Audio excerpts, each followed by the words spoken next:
All right, so without any further ado, let's actually get started. So welcome, guys, to Who Wants to Be a Millionaire, Politics Edition. Sorry about all the troubleshooting, but let's get straight in. So, are you ready for your first question, Eli? I am ready. All right, so here we go. Here is the first question.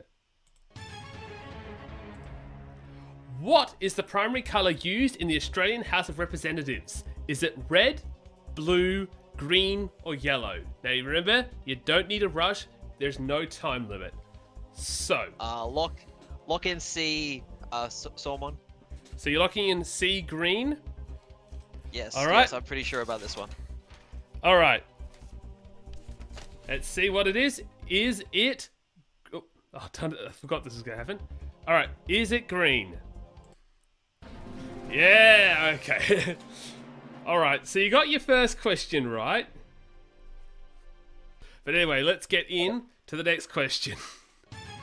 Okay.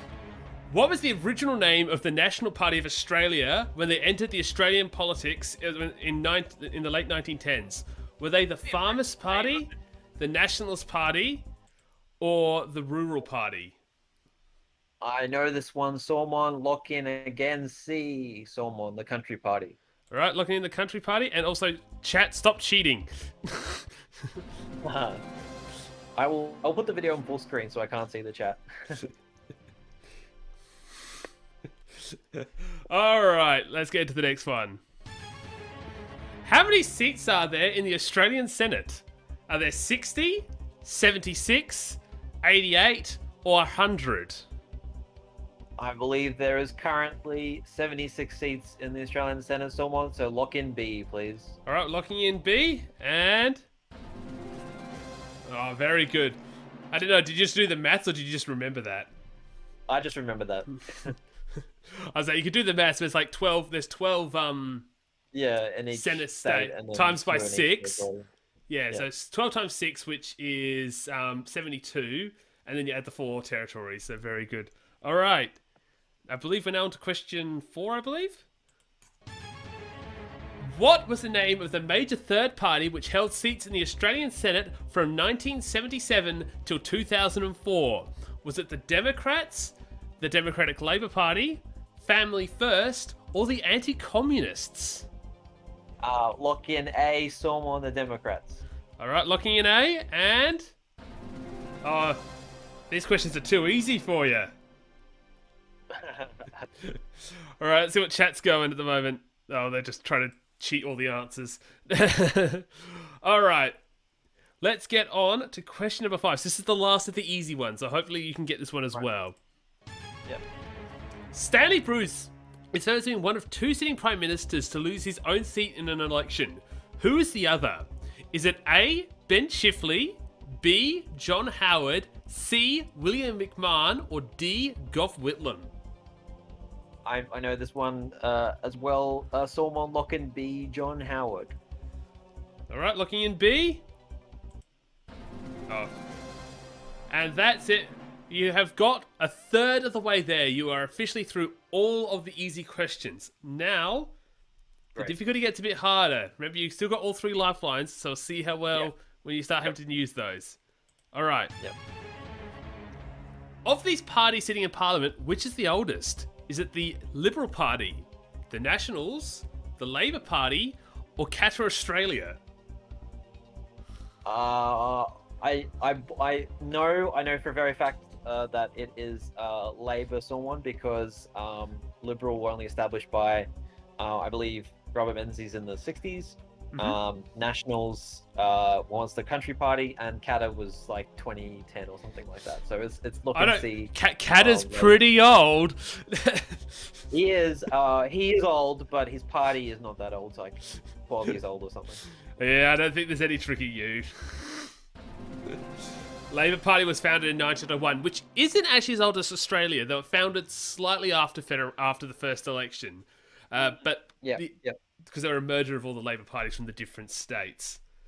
All right. The next one. The largest majority government was formed by the coalition in what year? Was it 1917, 1931, 1966, or 1975? Um. Oh. Well, I know 1975 was a very strong election for them. After the whole shenanigans with Gough Whitlam. But I think I'm gonna go ask the audience for this one, Sormon, because I'm a little bit unsure. Okay, so he's put us the audience. The music's gonna stop a bit. So I'm gonna put a poll up on YouTube, and so if you guys can all I'll be there in a second. I'll tell you when it's up, and you guys can all vote in it. I believe the poll is up. We'll leave it up for about 2 to 5 minutes. So you guys should be able to see it on my channel. It's currently live right now. So just go to my channel, the community tab, and it should be the first post there. So, do you have any ideas of what you think it might be at the moment, Eli? Okay, so I am sneaking a bit in the chat. We'll talk it there, and then basically just saying the same things that I did, and that 1975 was a very strong election for the coalition. I actually don't really know what happened. I mean, if I watched Sormon's videos, I could have, if I did like a binge watch, I could find this out very easily. But I'm not quite exactly sure what happened in the other 3 elections. I assume that they were somewhat strong for the coalition. These 3, because Sormon would have, the questioner would have. I don't know. I assume that the whoever made the questions would have put in other strong elections for the coalition. They wouldn't have put in elections where the. I wrote all the questions, by the way. Okay. All right. Yes. So I don't. I really don't know. I feel I do agree with the chat that 1975 is the safe option, but I don't know if I'm just not sure. You need to watch more of my videos. Yeah, I do. Yeah. Yeah. Okay, so we've got about 6 votes right now. How many people are currently watching the live stream right now? We've got about 8, so we should hopefully have maybe 2 to 4 more votes. So how about while we wait for the more votes to come in, let's talk a bit about your channel. Could you tell a bit about the audience about why you started AussiesElect? Why I started AussiesElect? Yeah. Well, I was doing those political videos on another channel of mine, which that channel is not nothing really to do with politics. And so I'm like, oh, I should probably start like a channel dedicated for this because so that like I can get an established presence as a political YouTuber rather than like just piggybacking off my non-political, like mostly gaming related channel. But as for why I started making the videos that are on AussiesElect, which I've kind of been neglecting that channel lately, because there hasn't been much election stuff lately, and the budget was boring. I think we were thinking of doing a video on the budget, but it was so boring, the content of the budget, that it would have been like not much to talk about. Hopefully the Victoria election will be a bit more interesting. Yeah, which I have to really do a video on that. But it's interesting. Oh, sorry. I just want to say I enjoy making videos about analyzing elections and predicting elections and stuff like that. But anyway, because it's interesting that you made a separate channel for your politics. Because I did the opposite. I made a separate channel for my gaming. So I sort of like had the opposite things. Like Sormon has always been my original channel, but yeah, I made another channel because I didn't want to have gaming and politics on the same channel. I'm tempted to like upload videos talking about like political issues on AussieSelect as well, like about my opinions on things, but I always feel really self-conscious whenever I talk about my political opinions. By the way, do you want to see the results from the poll?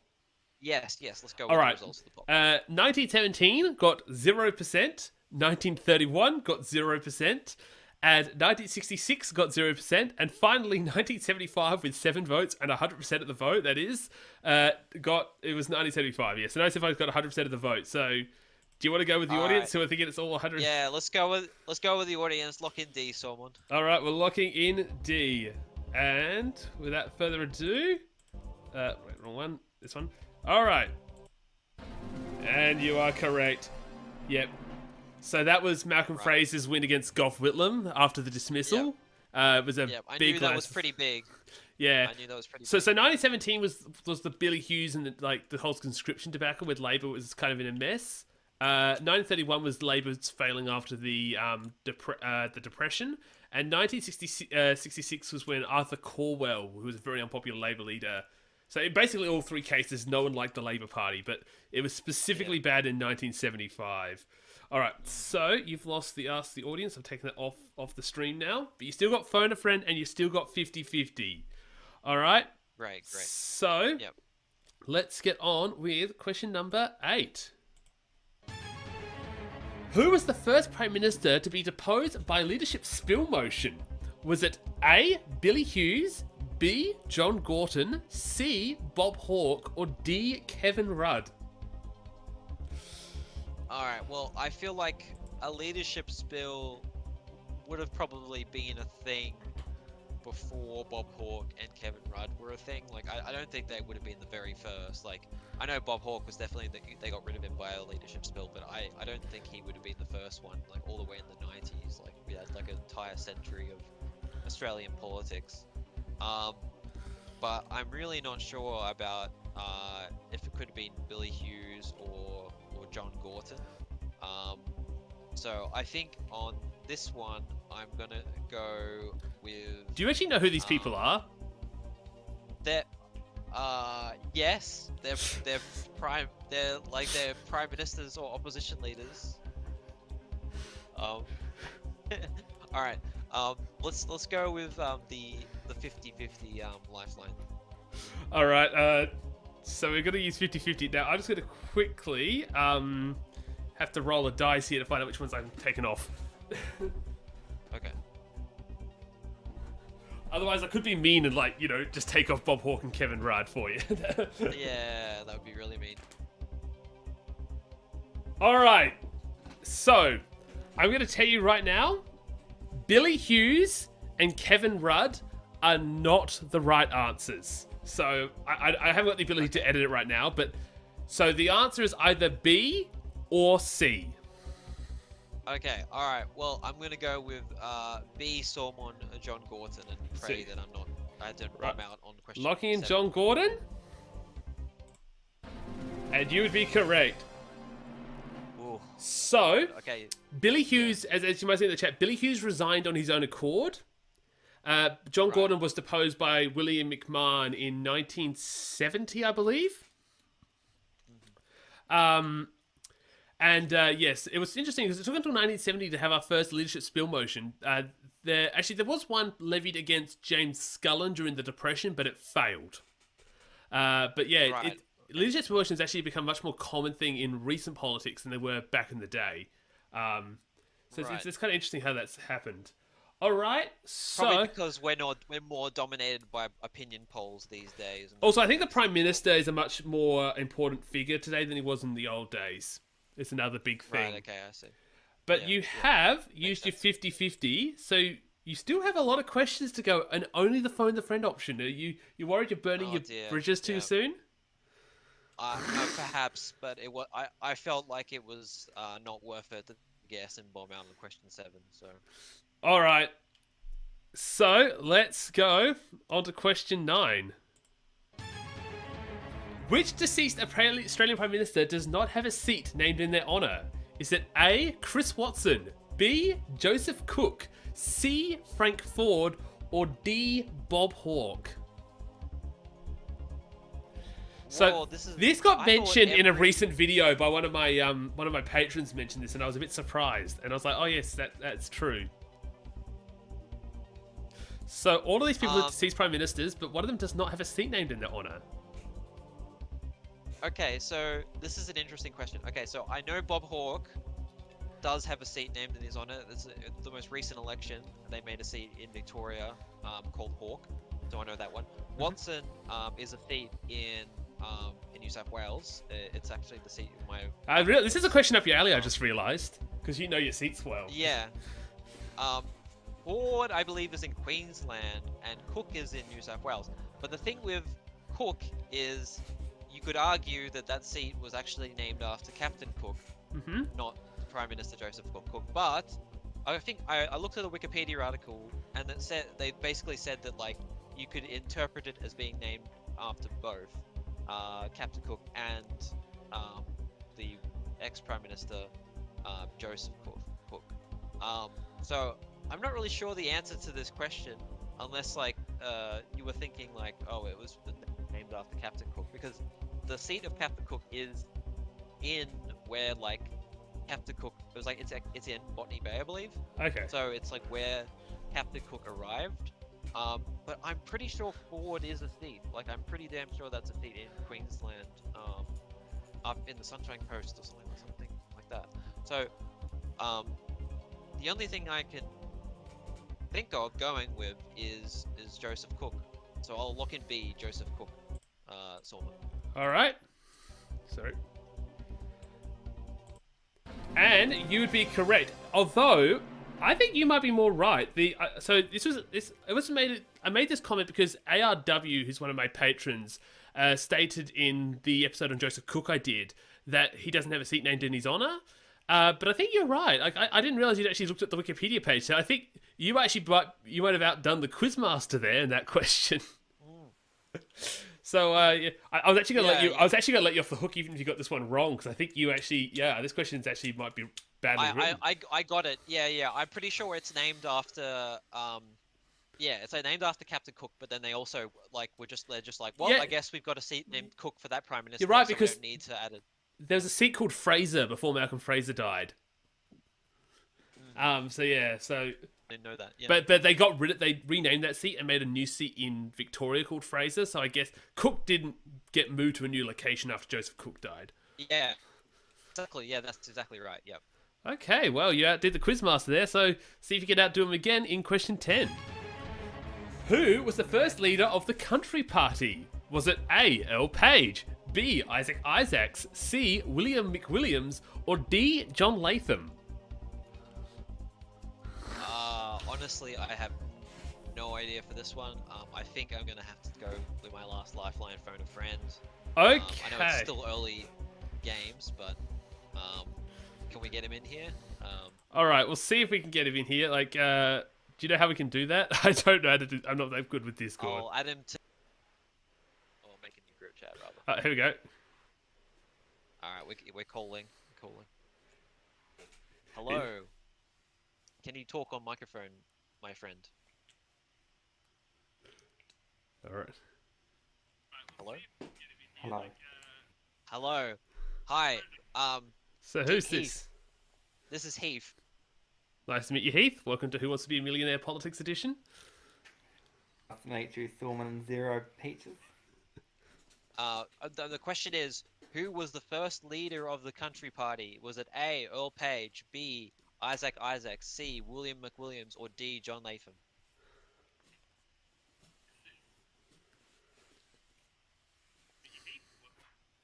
Do you have any idea, Heath? I'm thinking I'm just going to go number C. The name sounds familiar with the era. It's Isaac Isaacs? William McWilliams, C. C for cat. Okay, William Williams. Okay, thank you very much. Okay, Right. I see. Cool. You can leave the chat now if you want. There we go. All right. Okay. Well, he says it sounds the most familiar. Yep. William McWilliams. Mm-hmm. But you know, I'm not sure about his guess. It didn't sound very convincing, so I think I should still make my own guess. I've got a feeling that it's A, Earl Page. I'm gonna lock that in. You're looking at Earl Page? Yes. All right. And the answer was? Oh no! You should have trusted your friend. He was right. Oh damn! So you were close. Earl Page was the second leader of the Country Party. So Right. William McWilliams was elected the leader of the Country Party in I think 1919, whenever they became a party. But then only like a year or two later, he was deposed by Earl Page, who then went on to lead the Country Party all the way up until just before World War II. So yeah, you should have trusted your friend. I'm so sorry, Heath. I should have trusted you. But So do you wanna go over the other questions anyway? yeah, we'll go over the other questions. So like, I'm not gonna ruin a good show going. So, if you're curious, Isaac Isaacs was the first Australian Governor General. So first Governor General born in Australia. Before then, they're all British born. And John Latham was the leader of the Nationalist Party after Stanley Bruce lost his seat in 1929. Is he related to Mark Latham? I have no idea. I meet lots of people with the same last names as prime ministers, and most of the time they're not. Okay. All right. So unfortunately, you've got a thing there, but let's have a look. This is going to be hard now. We are now going into the hardest question. So let's see how well you can handle these ones. Okay. Robert Menzies is currently the longest serving Prime Minister. How long did he serve for? Was it 11 years, 267 days, 16 years and 38 days, 18 years and 163 days, or 20 years and 124 days? I think it's probably... it's definitely not 11 years because that sounds like John Howard. I don't think it was 20 years. I think that sounds a bit too much. So it's got to be either B or C. And I'm gonna guess it's B, 16 years and 38 days. So you're guessing B, 16 years and 38 days? Yeah. Let's see how that goes.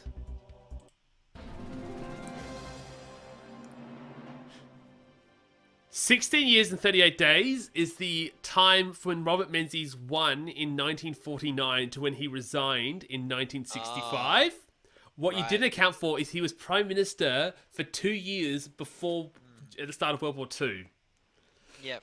Okay. But you were within the ballpark there. But okay, this was a hard question. These are the hardest questions. Yeah. Oh, he was Prime Minister for so long, 18 years. Oh my God, that's amazing. Yeah, he beats all the others by quite a long shot. Like Howard, you were correct, 11 years was Howard.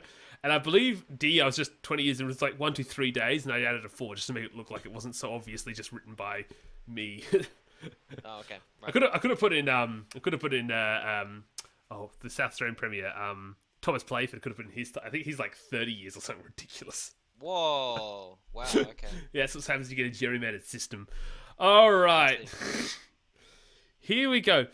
I'll tell you what. Since we're having fun here, you can listen to the chat if you want to hear see what some of they're saying as well. Yeah, I'm watching the chat right now. Which Prime Minister famously joked he had been the Noah's flood of Prime Ministers? Was it Gough Whitlam, Harold Holt, James Scullin, or Arthur Fadden? The Noah's what of Prime Minister? Noah's flood of Prime Ministers. I would have thought this would have been like Scott Morrison because he liked to gush about how hard it was for him to be Prime Minister during his time.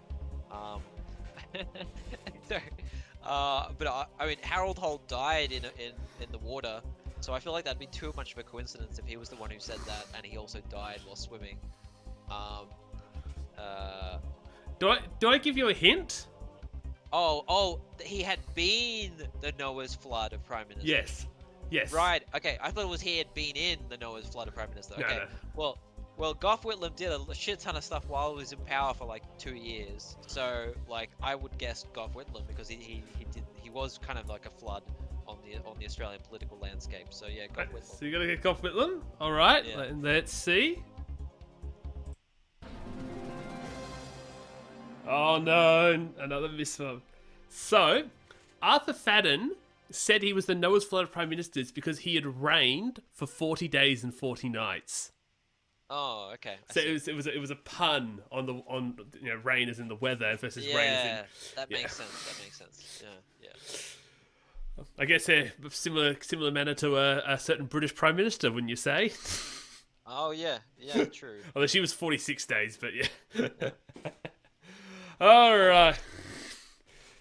So that was in one of my videos, actually, if you had to watch that one. That was, I think, the 1943 election video.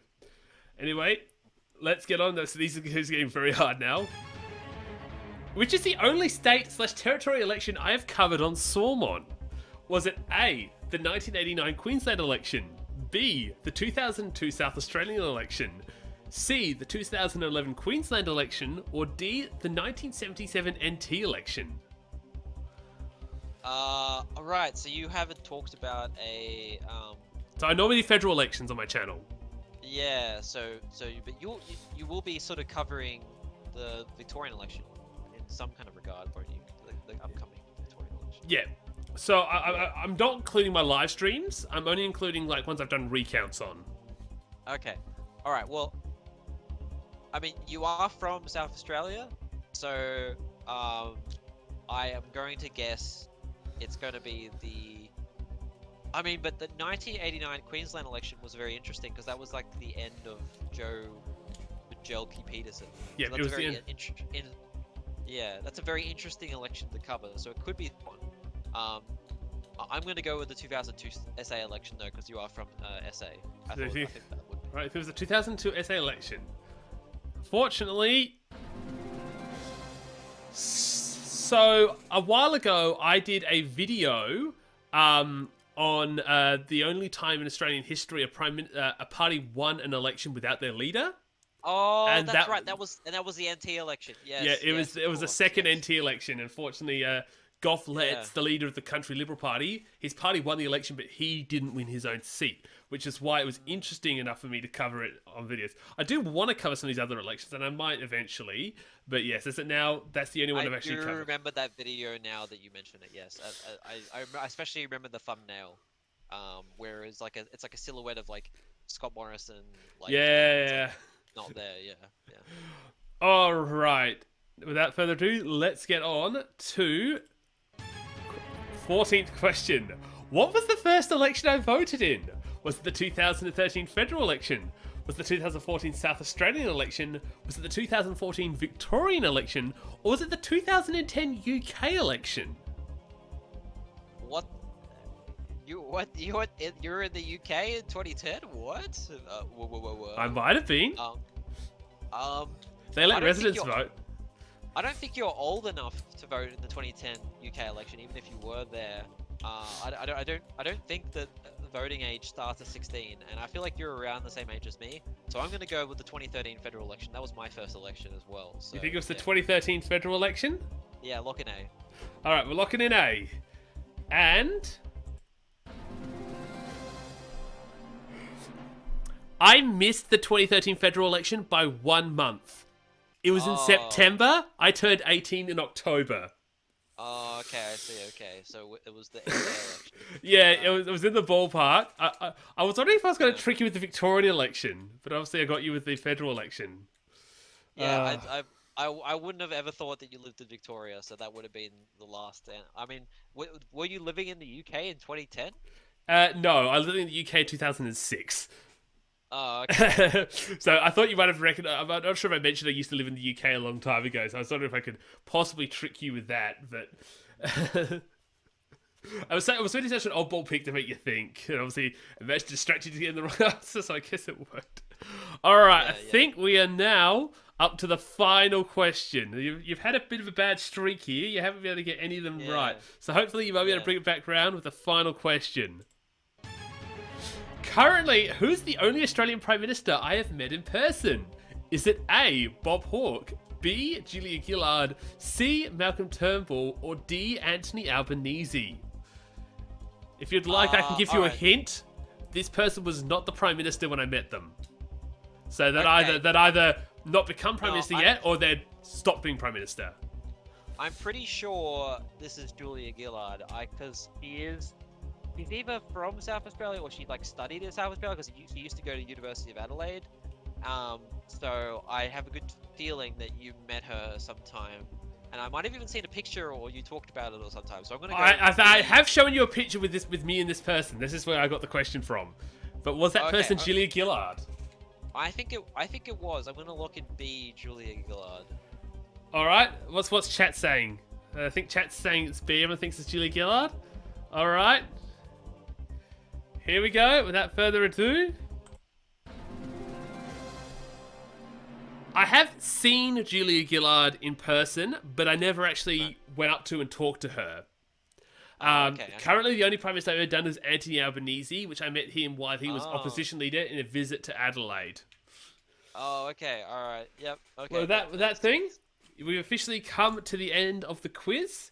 You were able to get 9, so you're able to get the first 9 all correct, but unfortunately, obviously, I maybe made the difficulty a bit too hard in the last few questions, especially the personal ones that we might have off-cast mentioned. I don't think even chat wasn't getting the last few questions right. Yeah. I might have made them too hard. But they were good. All right, yeah. Thanks for this game, Sormon. I had good fun. I hope the chat had fun too. By the way, chat, I might take this down and re-upload it with the errors all cut out. But if you guys are interested, I'm potentially thinking about starting this as a potential regular series. So if you guys want to get on these quizzes, join me on Patreon and we'll try and see if we can discuss stuff out. I might not do Who Wants to Be Millionaire again. I might do another quiz show style. We'll see what works. But yeah, hopefully you guys enjoy this new series. It looks like it should be a lot of fun, and I will see you next time. You want to say any last words, Eli? No. Thank you for watching, everybody, and we'll see you at the Victorian election. We'll definitely be doing stuff about that. I got to get off my ass and make something about that. All right, you do that. All right.